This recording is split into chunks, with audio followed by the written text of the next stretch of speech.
Walaupun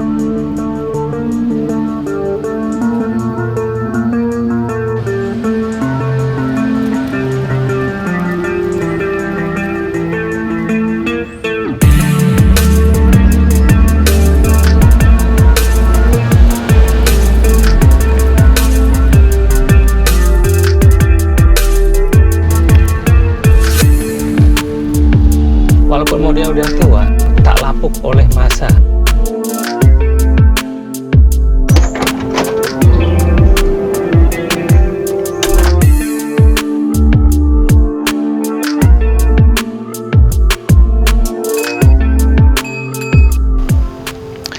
Halo Sobat Indi, ketemu lagi di channel Indi Driver, dan kali ini saya akan memvlog tentang sebuah MPV.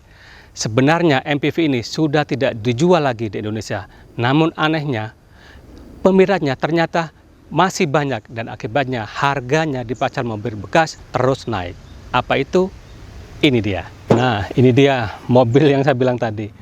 Ini barunya nggak dijual lagi, tapi bekasnya itu masih diburu oleh para pecinta mobil MPV. Ini adalah Honda Freed tipe E tahun 2012. Ini yang pre-facelift. Ini grillnya, ini beda dengan yang tipe facelift. Kalau facelift itu grillnya itu sama besarnya, tapi kalau yang ini yang sisi atasnya aja yang besar, sedangkan yang bawah itu agak kecil. Nah, lampunya ini lampunya masih biasa, membesar gitu. Ini belum proyektor, masih bohlam biasa. Yang tipe E ini juga ada fog lampnya. Kalau yang tipe S itu nggak ada fog lampnya. Jadi kalau kita lihat emang modelnya itu, walaupun sudah umurnya 9 tahun, hampir 10 tahun bahkan, tapi modelnya masih apa ya, unyu-unyu modelnya. Masih terlihat cantik, masih terlihat tidak ketinggalan. Kita buka mesinnya. Ini kapnya enteng sekali, artinya platnya tipis, nggak bisa buat olahraga gedein lengan. Mesin ini sebenarnya sama dengan yang digunakan oleh Honda Jazz dan mobil-mobil Honda yang 1500 cc lainnya, tapi powernya agak berbeda. Ini powernya 116 PS, itu 2 PS lebih rendah dibandingkan Honda Jazz. Tapi torsinya itu lebih tinggi, torsinya 146 Nm pada 4800 rpm. Itu 3 Nm lebih tinggi dibandingkan yang digunakan Honda Jazz. Powernya lebih rendah, torsinya lebih tinggi. Kenapa? Karena ini mobil MPV, ukurannya lebih besar, artinya dia butuh torsi yang lebih kuat untuk menggerakkannya. Dan kenapa powernya lebih rendah? Karena ini mobil MPV juga, artinya mobil MPV itu tidak mengejar kecepatan, tidak mengejar fun to drive, tapi lebih untuk kenyamanan keluarga. Nah, kita lihat dari samping. Nah, sampingnya seperti ini udah sliding door. Karena ini tipe E, tipe paling tinggi, ini sudah power sliding door di kedua sisi. Jadi ini udah power sliding door, yang sebelahnya juga power sliding door. Nah, ini spionnya, ini udah ada lampu senya. Kalau yang tipe S itu juga ada, yang nggak ada tipe yang paling rendah tipe A itu nggak ada. Nah, ini rodanya nih menggunakan ring 15, sedangkan profil bannya 195/65. Ini untuk pengereman ini sudah menggunakan disc brake. Ground clearance-nya ini 170 mm. Ya, hampir 1 kilan ya kalau dalam bahasa Jawa. Untuk pengereman belakang itu masih tromol biasa. Ini dia belum disc brake. Sayang sebenarnya. Kita lihat ke belakangnya. Nah, ini belakang ini juga masih terlihat cantik, masih terlihat modern, nggak ketinggalan zaman gitu loh. Ini kaca belakangnya ini cukup lebar, ada spoiler di sini. Lampunya seperti ini, lampunya keren, lampu yang sangat saya suka.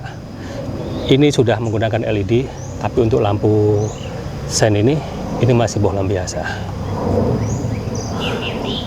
Ada list chrome di sini, ada kamera mundur di sini. Untuk kaca belakang ini ada wiper, juga ada reflector. Oke sih. Kita intip bagasinya. Oh ya, bukanya itu bukan di tengah ya, tapi yang sebelah sini. Ini ada tandanya nih. Nah, ini di sini. Kita buka. Nah, ini dia. Ruang bagasinya ini cukup lebar karena ini dalam posisi terlipat ya. Tapi kalau misalkan tidak dilipat, ini cukup sempit. Nah, ini gambaran dalam posisi terlipat. Ruang bagasinya seperti ini. Ini tambahan. Jadi kalau misalkan kita bawa barang yang cukup banyak, ya mau nggak mau harus dilipat seperti ini. Coba kita turunkan kursinya ini, biar Anda punya gambaran seberapa. Oh, sebentar. Nah, ini dia. Seberapa luas bagasinya kalau kursinya dalam posisi terpasang. Ini gambaran aja, misalkan kalau jok belakangnya dalam posisi terpasang ya. Ini space-nya nggak terlalu banyak. Kalau hanya bawa koper kecil, tas kecil ini masih cukup. Tapi kalau misalkan mau bawa galon aqua, ya masih bisa. Tapi kalau mau bawa koper yang besar atau tas besar, ya mau nggak mau harus dilipat. Ini bisa pakai remote ini seperti ini remote-nya. Ada 2 tombol, karena ini dua-duanya udah power sliding door, jadi bisa pakai remote. Atau ditarik pakai tangan. Nah, kita pakai remote aja untuk memudahkan. Tinggal pencet aja. Nah, ini dia. Pintunya langsung membuka otomatis. Seperti ini kondisi kabin baris kedua. Ini captain seat, ini ada sandarannya. Ini saya cerita dulu plusnya aja ya. Ini joknya enak banget. Ini sebenarnya tidak dilapis kulit, tapi ini udah diganti sama pemilik sebelumnya. Ini enak, tapi ada sayangnya. Jadi, aduh, nyambungnya baik sekali.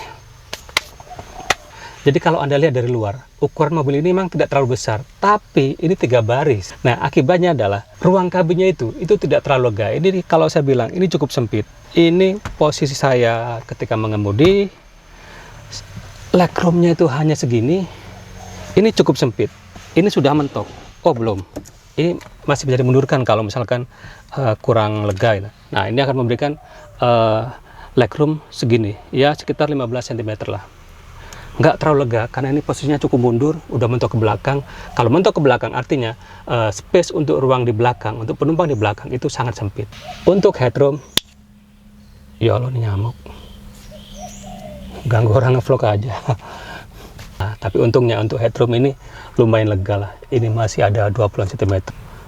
Ini AC-nya ini belum double blower. Jadi mengandalkan AC dari kabin depan. Lalu bagaimana dengan penyimpanannya? Untuk penyimpanan di sini ada cup holder di sisi Di sisi pintu tengah ini. Ini ada cup holder. Selain itu nggak ada apa-apa lagi. Ini buat membuka atau menutup power sliding door-nya. Saya praktekin ya kalau dari dalam. Ini tinggal digeser aja. Dia akan membuka sendiri. Nah, kalau menutup gimana? Kebalikannya. Tinggal digeser lagi handle-nya, gagangnya, dia nutup. Oh ya, saya cerita sedikit. Salah satu hal yang rentan dari mobil ini adalah sliding door-nya. Makanya di situ ada tulisan, ada larangan, dilarang diinjak. Kalau rusak itu mahal sekali. Untuk masuk ke belakang itu ada 2 cara. Bisa lewat celah yang di sini di antara kursi baris kedua ini, ataupun lewat celah di sini. Ini dimajukan kursinya, ini didorong begini. Nah, ini ada celah sedikit untuk masuk. Kita masuk aja, awas jangan diinjak. Nah, kita masuk aja, ini cukup sempit di belakang ini. Ini kursinya, ini cukup sempit, tapi untungnya ini ada sandaran kepalanya, jadi ya cukup oke lah. Kalau untuk headroom ya masih ada space sedikit lah. Dan ini bisa direbahkan, tidak mentok juga ke kaca ini tentunya. Ini masih segini. Ya kalau untuk posisi ketika reclining itu ya cukup oke lah sandarannya ya. Tapi kalau untuk dudukannya, ini saya tunjukkan seperti ini. Ini loh, ini ada space antara paha dengan joknya. Jadi ini apalagi kalau dalam untuk perjalanan jarak jauh ya, ini akan kurang nyaman. Jadi ini memang cocoknya untuk anak kecil, apalagi ini udah mentok nih. Bener-bener nempel. Ini posisi duduk saya tadi, posisi duduk di baris kedua tadi seperti itu, dan ini cukup nempel. Jadi bagi orang dewasa, kalau nggak terpaksa ya sebaiknya tidak di belakang. Untuk penyimpanan di sini di belakang ini ada cup holder di sini, bisa untuk nyimpan minuman. Nah, kalau di kabin depan, ini kabin depannya nih unik ya. Ini khas Honda Freed. Saya sih suka dengan permainan atau pola kabinnya ini. Ini seperti bertingkat gitu ya. Cuman kalau sebagian orang itu katanya nggak suka karena ini kayak kompor katanya. Oh ya, sebentar deh. Ini head unitnya ini tambahan. Jadi aslinya tidak floating seperti ini. Ini tambahan. Nah, ini setirnya. Setirnya ini kalau mana ini? Nah, setirnya ini masih belum kulit. Ini hanya bisa tilt saja, belum bisa teleskopik, dan di sini masih polos, tidak ada tombol-tombol apapun, hanya tombol klakson. Kalau yang facelift itu sudah ada, di sini ada pengatur audio yang terhubung dengan head unit. Ini saklar lampunya ini masih manual, belum auto. Saklar wiper juga sama, ini masih manual. Ya, kalau untuk fitur sih tidak terlalu banyak ya, karena ini mobil tahun masa-masa kegelapan lah, ketika mau ATPM itu masih pelit sekali dengan fitur. Ketika hasilnya di luar negeri, di Jepang, di Eropa, di Korea itu masih bagus, fiturnya banyak, tapi begitu masuk Indonesia itu pada disunatin semua, udah akil balik soalnya, jadi disunat-sunatin. Katanya sih harganya lebih murah. Nah, ini yang saya suka sebenarnya, di sisi sebelah kanan ini ada banyak tombol, walaupun ada yang kosong ya, tapi banyak tombol. Ini didominasi oleh tombol pengaturan pintu di tengah. Pintu sliding door bisa buka, bisa nutup, bisa dinonaktifkan juga power sliding doornya juga. Dan di sini ada untuk spion. Ini yang tipe E, ini bisa retract. Kalau yang tipe S, apalagi tipe A itu belum bisa retract. Bisa diatur dari dalam juga. Ini ada pengatur lampu juga. Dan untuk joknya ini cukup nyaman dan ada armrestnya. Kalau di belakang itu kanan kiri, kalau yang di depan hanya di sisi tengahnya yang ada armrestnya. Ini masih pakai anak kunci, belum keyless. Tanya lain, nah seperti itu MID-nya. Oke sih, tapi ntar dulu bahasan soal MID, kita ke sini dulu. Ini kan saya dihidupin karena mau meraktekin ini. Ini bisa dilipat spionnya. Nah, seperti ini. Untuk power window yang auto itu hanya di sisi driver, yang lain masih manual. Di sini ada penyimpanan botol minuman, kisi AC di sini. Nah, kita ke ini dulu deh. Berarti ke MID-nya. MID ini saya cukup suka. Ini posisinya agak tinggi tapi tidak terlalu mengganggu pandangan, dan ini cukup mudah dipantau atau dilihat.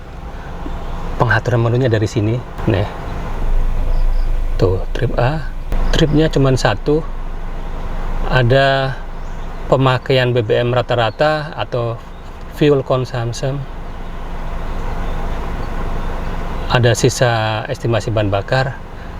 Nah, ini aja, tapi ini cukup atraktif menurut saya.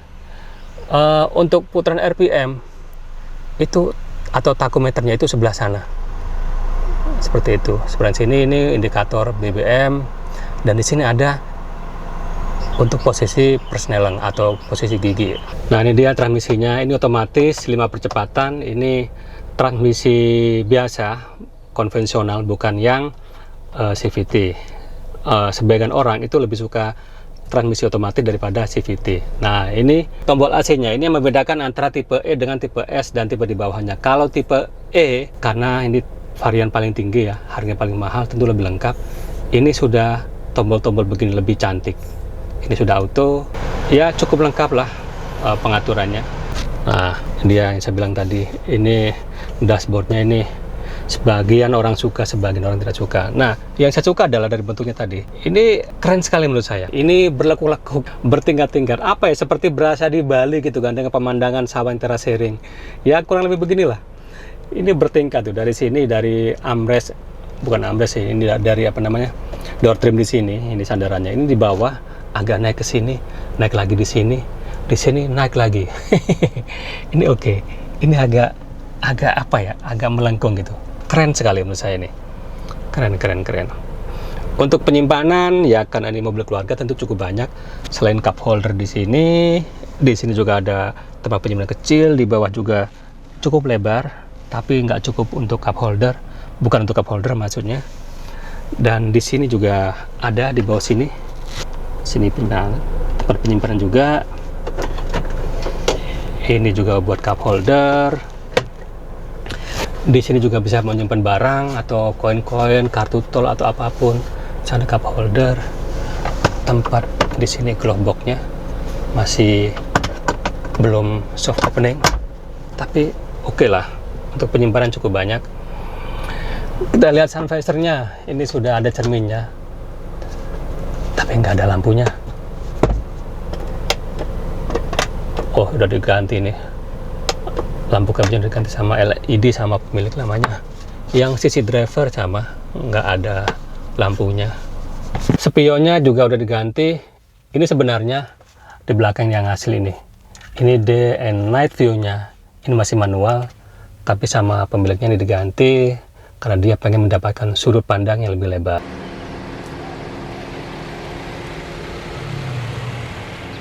Untuk posisi duduknya sih, mobil ini cukup enak ya. Visibility-nya ini juga oke banget. Ini windshield-nya cukup lebar, jadi memberi keleluasan pada kita untuk memantau kondisi di sekitar. Kalau suspensi, ya suspensinya agak keras karena ini Honda itu keras suspensinya, tapi kerasnya masih oke lah, tidak sampai mengocok perut. Tapi sayangnya ini walaupun suspensinya keras, tapi mobil ini agak limbung ya. Kalau belok itu agak limbung. Mungkin ini dipengaruhi oleh bodinya yang cukup besar, walaupun nggak besar-besar amat sebenarnya, karena ini sebuah MPV yang ukurannya cukup compact, cukup kecil, cukup mungil. Untuk performa itu tarikan di putaran bawah itu memang agak boyo, agak lemot, agak berat, tapi begitu putaran menengah ke atas itu cukup mengasihkan. Sedangkan konsumsi BBM-nya nggak irit-irit banget, tapi nggak bisa juga dibilang boros. Untuk dalam kota, di jalannya agak lancar dengan kecepatan 30-40, itu bisa dapat sekitar 10-11 km per liter. Tapi kalau untuk luar kota, tentu lebih irit, tapi nggak irit-irit banget, sekitar 13-an hingga 14 km per liter. Harganya? Harga dulu itu 260-270-an. Kalau salah, silakan koreksi ya, tulis di kolom komentar. Sekarang tahun 2012 itu pasarannya jadi gini, Honda Freed ini dipasarkan mulai tahun 2009 sampai 2016 sebelum di stop penjualannya. Harganya berapa sih pasarannya? Pasarannya itu tentu tergantung tahun, tergantung kondisi, tergantung tipe. Kalau dulu itu harganya 100-an kecil, 110, 120, 130. Sekarang itu harganya bisa tembus 150, 160, apalagi yang tahun-tahun akhir gitu ya, tahun 2016. Pajaknya untuk mobil ini cukup murah, sekitar 4.500.000 rupiah itu di Jakarta. Mobil ini dijual, harganya berapa? Anda tanya langsung sendiri, saya kasih nomornya. Anda bisa kunjungi Instagramnya, namanya Aden Mobilindo, atau tulis di kolom komentar, nanti saya kasih nomornya, atau bisa nanya lewat saya juga bisa. Lalu kenapa mobil ini banyak diburu? Ya karena mobilnya itu bisa dibilang mobil ini enak, kapasitasnya juga lumayan untuk bawa keluarga kecil dengan 2 anak atau 3 anak itu masih oke gitu kan. Walaupun modelnya udah tua, itu tak lapuk oleh masa. Ya emang bener, modelnya itu timeless, masih kelihatan bagus walaupun usianya 9 tahun, 10 tahun, 12 tahun ada, 13 tahun ada, tapi masih bagus. Hal itulah yang membuat mobil ini pasarannya terjaga bahkan naik. Ada yang bilang digoreng, ya mungkin digoreng, saya kurang tahu, saya bukan pedagang. Jadi demikian saja sobat ini, vlog saya kali ini tidak terlalu panjang, semoga tidak terlalu panjang. Oh ya, saya mau nanya deh, apakah durasi vlog saya terlalu panjang? Kalau terlalu panjang, tolong kasih tahu saya, tulis di kolom komentar. Dan idealnya berapa menurut Anda kalau terlalu panjang? Jadi demikian vlog saya kali ini. Terima kasih sudah menonton. Bagi Anda yang belum subscribe, silahkan subscribe, karena itu bentuk dukungan kepada channel Indie Driver, sehingga channel ini makin berkembang dan akan memberikan tontonan yang bagus, informasi yang bermutu, dan saya jamin independen. Terima kasih, sampai ketemu di vlog selanjutnya.